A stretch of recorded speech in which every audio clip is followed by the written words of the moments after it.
The air inside Market Square Arena was thick with anticipation. 15,000 people packed into the Indianapolis venue on June 26th, waiting for the king. They wanted the jumpsuits, the scarves, the charisma that had defined a generation. But backstage, away from the roaring crowd and the blinding lights, a different kind of drama was unfolding. A quiet moment between a father and his daughter that would change the course of the entire night. Elvis Presley was 42 years old. To the world, he was still the king of rock and roll. But to those who saw him up close in those final months, he was a man carrying a weight too heavy for any one person to bear. His health was declining. His movements were slower. The pills that once kept him going were now keeping him barely functional. But none of that mattered in that moment. Because standing in the shadows of the stage entrance was the only person whose opinion truly mattered to him, his daughter, Lisa Marie. She was only 9 years old, small for her age, with dark hair and eyes that saw too much for someone so young. She had been staying with Elvis for the summer, a rare treat amidst the custody arrangements and the distance that fame had forced upon their relationship. She loved her father with a fierce devotion, but she also carried a confusion that many children of celebrities know all too well. How can everyone love you, but I rarely get to see you? Elvis was preparing for the show. His makeup was being touched up. His jumpsuit, the iconic white American eagle, was being fastened around his shoulders. He was in the zone, the professional performer, shifting into gear. But then he saw her, Lisa Marie, standing near the equipment cases, watching him with a seriousness that didn't belong on a child's face. Elvis's face softened immediately. The mask of the superstar slipped, revealing the father underneath. He gestured for her to come closer. She walked over, her small hand reaching out to touch the sequins on his sleeve. It was a gesture of connection, of claiming him for a moment before he belonged to the crowd again. Elvis knelt down, ignoring the protest of his stiff knees, to be at her eye level. He smiled, that famous crooked smile that had melted millions of hearts. But Lisa Marie didn't smile back. She looked up at him, her eyes searching his face for something real. There was a noise from the crowd outside, a rumble like distant thunder. They were calling for him. They wanted the king. But Elvis was focused only on her. "Baby, what are you doing back here?" Elvis asked, his voice rough but gentle. "You're supposed to be with Grandpa." Lisa Marie didn't answer immediately. She took a deep breath, the kind a child takes when they've been rehearsing a question in their head for a long time. She looked past him, toward the stage where the noise was getting louder. Then she looked back at her father. "Daddy," she said, her voice small but clear. "Why do all those people out there love you more than I do?" The question hit Elvis like a physical blow. It wasn't angry. It wasn't accusatory. It was innocent, and that made it devastating. The crew members standing nearby froze. The makeup artist stopped mid-motion. The security guards exchanged uneasy glances. This wasn't part of the script. This wasn't a rehearsed moment. This was raw, unfiltered truth from a child who didn't understand the mechanics of fame, only the pain of absence. Elvis stared at her. For a moment, he didn't breathe. The question echoed in the small backstage space, louder than the crowd outside. Why do they love you more than I do? It was the fear every parent harbors. The fear that the world gets the best of you, and your family gets the leftovers. For Elvis, it was a confirmation of his deepest insecurity. He had given everything to the fans, his energy, his voice, his life, and in doing so, he had starved the people who loved him most. His eyes filled with tears, not the staged tears of a performance, but real, hot tears of regret. He reached out and pulled Lisa Marie into a hug, burying his face in her hair. He didn't try to hide it. He didn't try to compose himself. He just held her, shaking slightly, as the weight of her words settled over him. "Baby, no," Elvis whispered, his voice cracking. "Nobody loves me more than you. You're my whole world." But Lisa Marie pulled back slightly, looking at him with skepticism. "Then why aren't you here?" she asked. "Why are you out there with them instead of here with me?" Elvis had no answer. There was no excuse that would make sense to a 9-year-old. No explanation about contracts, or tours, or money, or obligation. There was only the truth. He was out there because he didn't know how to be anywhere else. He was a prisoner of his own legend. The stage manager stepped forward nervously. "Mr. Presley, we need to go on." "The crowd is waiting." Elvis didn't look up. He kept his hand on Lisa Marie's shoulder. "The crowd can wait," he said, his voice firm. "I need a minute." But a minute wasn't enough, and Elvis knew it. He knew that going out there without addressing this moment would feel like a lie. He knew that if he walked out on that stage, pretending everything was fine, he would be proving Lisa Marie's fear correct. He would be choosing the crowd over her again. So, he made a decision, a spontaneous, risky decision that went against every rule of professional performance. He stood up, wiping his eyes with the back of his hand. He looked at Lisa Marie. "Come with me," he said. "Where?" she asked. "Out there," Elvis said, gesturing toward the stage. "I want them to hear what I need to say to you." The crew panicked. Bringing a child on stage was unheard of. Security risks, liability, unpredictability. But Elvis was already moving. He took Lisa Marie's hand and walked toward the curtain. The roar of the crowd surged as the house lights dimmed. The band was ready. The orchestra was tuned, but the king was about to go off script. Elvis walked onto the stage, but he didn't start singing. He didn't strike a pose. He walked to the center microphone, still holding Lisa Marie's hand. The crowd erupted, expecting the opening notes of Also sprach Zarathustra, but instead, there was just Elvis, looking out at 15,000 faces, his expression somber. "Ladies and gentlemen," Elvis said into the microphone, "I need to stop the show for a few minutes." The crowd quieted, confused but attentive. "I need to talk to my daughter. And I want all of you to hear it, because you're part of why I need to say this." He gestured for Lisa Marie to stand beside him. She looked small next to him, dwarfed by the jumpsuit and the spotlight. But she stood tall, holding her father's hand. "This is my daughter, Lisa Marie," Elvis said. "She's 9 years old, and she just asked me a question backstage that broke my heart." The arena was dead silent. You could hear the hum of the amplifiers. "She asked me why all of you love me more than she does." A ripple of gasps went through the crowd. Parents in the audience held their children tighter. Fans who had screamed his name for years suddenly felt the weight of their adoration. Elvis's voice broke. "And you know what the worst part is? She's right. You do love me more than she does. Not because she doesn't love me. She does, more than anyone. But because I haven't given her the chance to love me the way a daughter should love her father." He looked down at Lisa Marie. "Baby, I'm so sorry. I'm sorry that I've been gone so much. I'm sorry that I've chosen performing and touring and being Elvis over being your daddy. I'm sorry that you've had to share me with all these people when you should have me all to yourself." Tears were streaming down Elvis's face now. He wasn't trying to hide them. He wasn't trying to be the king. He was just a father, apologizing to his child in front of the world. "I thought I was doing the right thing," he continued. "I thought that by being successful, by being Elvis Presley, by giving you money and nice things and a big house, I was being a good father. But you don't need Elvis Presley. You need your daddy, and I haven't been there for you the way I should have been." Lisa Marie squeezed his hand. "It's okay, Daddy," she said. Her voice was small, but it carried through the silent arena.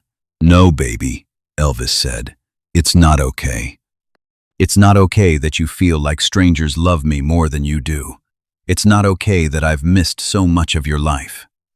It's not okay that when you think of your father, you think of someone who's always leaving, always performing, always somewhere else. instead of with you." He turned to face the audience directly. "You all love me. I know you do. I feel it every time I walk out on this stage, and I'm grateful for it. More grateful than you'll ever know. But the truth is, I've let that love become more important to me than the love of the people who should matter most. My daughter. My family." He looked back at Lisa Marie. "Baby, I want to make you a promise. Right here, right now, in front of all these people. I promise that I'm going to be a better daddy. I promise that I'm going to spend more time with you. I promise that the next time you ask why people love me, you'll be able to say, 'I love my daddy more than anyone, because he's there for me. Because he chooses me. Because he matters to me more than anything else in the world.'" The arena was completely silent, except for the sound of thousands of people crying. This wasn't entertainment anymore. This was a man confronting his failures as a father in the most public way possible. And it was devastating, and beautiful, and heartbreaking, all at once. "Can you forgive me, baby?" Elvis asked, "for not being there enough, for letting you feel like you had to compete with all these people for my attention." Lisa Marie, with the wisdom that children sometimes have, said something that would echo through that arena and through the decades that followed. "I already forgave you, Daddy. I just wanted you to know how I felt." Elvis broke down completely then. He pulled his daughter into his arms and sobbed into her hair while 15,000 people watched. And those 15,000 people didn't cheer. They didn't applaud. They just sat there crying along with him, witnessing something raw and real and achingly human.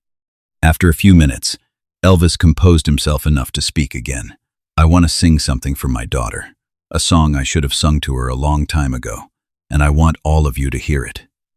Because you've been part of my life for so long, and you deserve to know who I really am behind all the performances and the shows and the image." He turned to his band and told them what song he wanted to sing. It wasn't on the set list. It wasn't a rock and roll anthem. It wasn't a crowd pleaser. It was a lullaby. A gentle, tender song about love and protection. He knelt down to Lisa Marie's level again. "I'm going to sing this for you, baby, and I want you to listen to every word and know that I mean it." What Elvis sang next was not the voice of the king. It was the voice of a father, soft, trembling, full of regret and hope. He sang directly to Lisa Marie, never taking his eyes off her, pouring every ounce of emotion into every note. His voice, which had been rough and tired during the earlier songs, suddenly found its strength. For those few minutes, Elvis sounded like the Elvis of old, powerful, emotional, transcendent. It was as if the raw honesty of the moment had stripped away everything that had been weighing him down and revealed the pure artist underneath. When he finished, the arena exploded with applause, but Elvis didn't acknowledge it. He just pulled Lisa Marie into his arms and held her, whispering things to her that nobody else could hear. Private words between a father and daughter, sacred, and theirs alone. Finally, Elvis stood up and addressed the crowd one more time. "Thank you all for letting me have this moment with my daughter. Thank you for witnessing this, and for being part of my journey. I don't know how many more times I'll get to perform for you, but I want you to know that tonight changed something in me. My daughter gave me the greatest gift anyone's ever given me. She told me the truth, and I'm going to spend whatever time I have left trying to be worthy of her love." The crowd gave him a standing ovation that lasted for several minutes. But this time, the applause felt different. It wasn't just fans cheering for a performer. It was human beings acknowledging another human being's moment of truth, of vulnerability, of commitment to be better. Elvis finished the concert that night with renewed energy. It was as if Lisa Marie's question and his public promise had lifted something from him. He performed better than he had in months, his voice stronger, his presence more commanding. Everyone who was there said it felt like the Elvis they remembered from years before had come back, even if just for one night. After the show, Elvis took Lisa Marie back to the hotel. He canceled his plans for the night. No late-night gatherings with friends, no parties, nothing but time with his daughter. They ordered room service, watched television together, and talked for hours about everything and nothing.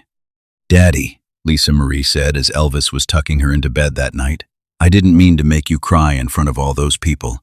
I know you didn't, baby," Elvis said, "but I'm glad you did. Sometimes we need to cry in front of people. Sometimes we need to tell the truth, even when it's hard. You taught me that tonight." "Are you really going to spend more time with me?" she asked, her voice hopeful. "I promise," Elvis said, "starting right now." What nobody in that arena knew, what Elvis himself didn't know, was that he only had 7 more weeks to live. He would die on August 16th, 1977. Less than 2 months after that concert in Indianapolis, that night would be his last full concert. And those words to Lisa Marie would be his final promise to her. Elvis did try to keep that promise in those last 7 weeks. He cut back on his touring schedule. He spent more time with Lisa Marie when she visited Graceland. He called her more frequently. But the damage to his health was already done. And 7 weeks wasn't enough time to truly transform their relationship the way he'd promised. When Elvis died, Lisa Marie was devastated, not just by the loss of her father, but by the promise that would never be fully kept.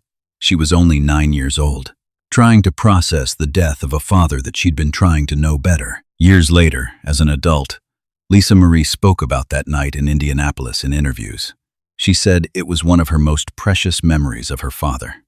Not because it was happy, but because it was real. That night, Lisa Marie said in a 1997 interview, "was the first time I felt like my dad really saw me. Not as Elvis Presley's daughter, not as a responsibility or an obligation, but as me, as Lisa Marie. He heard what I said, and he didn't get defensive or angry. He just broke, and in that breaking, I saw who he really was underneath everything else." She continued, "I think about that night a lot. I think about the promise he made, and how he tried to keep it in those last weeks. And I think about all the people in that arena who witnessed it. They saw my dad at his most vulnerable, at his most honest, and I think that's the version of him I want people to remember, not the jumpsuit and the performances, but the man who loved his daughter enough to admit his failures in front of 15,000 people. The people who were in Market Square Arena that night never forgot what they witnessed. Many of them have spoken over the years about how it changed their perspective on Elvis, on fame, on what it means to be a father, on the cost of celebrity. I went to that concert expecting entertainment, one attendee said in a documentary years later. I left having witnessed something sacred. Elvis didn't just perform that night. He revealed himself. He showed us his pain, his regrets, his love for his daughter. It was the most real thing I've ever seen on a stage. The moment also resonated with other performers and celebrities who struggled with the same balance between career and family. Many cited Elvis's Indianapolis breakdown as a cautionary tale about the cost of fame, about how easy it is to lose sight of what matters most while pursuing success. Joe Esposito, Elvis's close friend who was there that night, later said, "I'd been with Elvis for years, seen him in every kind of situation, but I'd never seen him like he was that night with Lisa Marie. It was like everything else fell away. The fame, the pressure, the expectations. And there was just a father and his daughter having an honest moment. If I could freeze any moment in time with Elvis, it might be that one. Because that was him at his most human." The story also highlighted something that often gets lost in discussions of Elvis's final years. Despite his struggles with addiction, despite his health problems, despite everything that was going wrong in his life, he was still trying to be a good father. He was still capable of growth, of self-awareness, of wanting to be better. People focus on Elvis's decline in those last years, and yes, he was in terrible shape. But that moment with Lisa Marie shows that his heart was still good, that he still had the capacity for love and honesty, and wanting to do right by the people who mattered most. That's the tragedy. He was trying to change, trying to be better, but he ran out of time. For Lisa Marie, that night remained bittersweet throughout her life. It was her last really conversation with her father, her last moment of truly connecting with him before his death. The promise he made was never fully kept, but she understood why. "I don't blame him for not keeping that promise," Lisa Marie said in her final interview before her own death in 2023. "He tried. In those last weeks, he really tried. But he was so sick, and he didn't even know how little time he had left. What matters to me is that he made the promise, that he heard me, that he loved me enough to admit he'd been wrong. That's what I hold on to today." Footage exists of that concert, bootleg recordings that fans made, capturing that extraordinary moment when Elvis broke down on stage with his daughter. The quality isn't great, but you can hear Elvis's voice cracking with emotion, can hear the crowd's reaction, can hear Lisa Marie's small voice asking her father questions. Those recordings have become some of the most treasured Elvis memorabilia, not because of the musical performance, but because they capture something so rarely seen, a megastar being completely, vulnerably human. The story of Elvis and Lisa Marie at that Indianapolis concert reminds us that fame doesn't protect you from the fundamental struggles of being human. Elvis Presley was one of the most famous people in the world, but he still struggled with being a good father. He still dealt with guilt and regret. He still wanted to be better than he was. And when his daughter asked him a simple, devastating question, he didn't hide behind his celebrity or his ego. He faced the truth, admitted his failures, and made a promise to do better. That he didn't get the chance to fully keep that promise makes the story tragic. But the fact that he tried, that he was honest, that he loved his daughter enough to be vulnerable in front of 15,000 strangers, that's what makes the story beautiful. 9-year-old Lisa Marie Presley asked her father why strangers loved him more than she did. And Elvis Presley, with 7 weeks to live, stopped his concert to tell his daughter and 15,000 witnesses that she was right, that he'd been wrong, and that he was going to try to be better. He didn't get enough time to fully be better, but for one night, in one moment, he was completely, honestly, painfully present with his daughter.